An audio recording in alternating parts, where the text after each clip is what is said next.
Following the rules, the Vice President was furnished copies of the complaints. She was given the opportunity to respond. Iyan po ang due process. Sa proseso, lahat binibigyan ng pagkakataong magpaliwanag. And she responded. She submitted her answer, 15 pages, with 5 annexes, signed by 16 lawyers, 16 na abogado. And this is crucial. Ito lang ang bago sa atin ngayon. Not the impeachment complaints, because those have already been reviewed, debated, and tested. Not the allegations, because those have already been examined in detail. Ang reklamo laban sa Vice Presidente na pagdaanan na. Ang sagot ng Vice Presidente, iyan ang bago. So today, we do not go back to square one. We do not repeat what has already been done. Ang susuriin natin ngayon ay ang sagot ng Vice Presidente, ang tugon niya sa reklamo. Which brings us to this moment to determine whether there are sufficient grounds to proceed. So we ask, did the answer clear the air? Did it refute the allegations? Did it address the seriousness of the charges?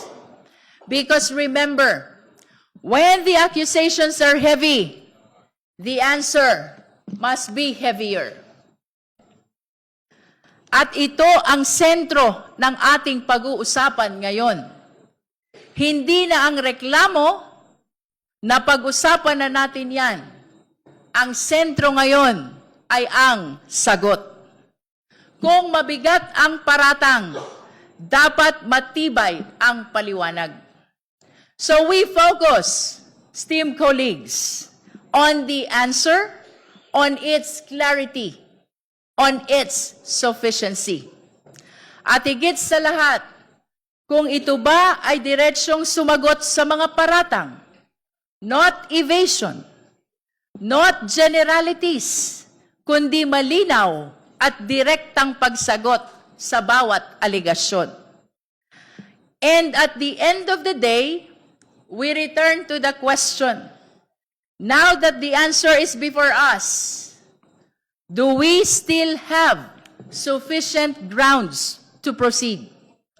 Did the answer overturn our earlier finding of sufficiency in form and substance? Did it change anything? Did it weaken the case? Pagkatapos nating suruin ang sagot, may sapat pa rin bang batayan para ituloy ang proseso? Because if there is, then we move forward. If there is none, then we do not. Ang hustisya ay hindi minamadali, pero hindi rin pinipigilan. Iyan po ang tungkulin natin ngayon.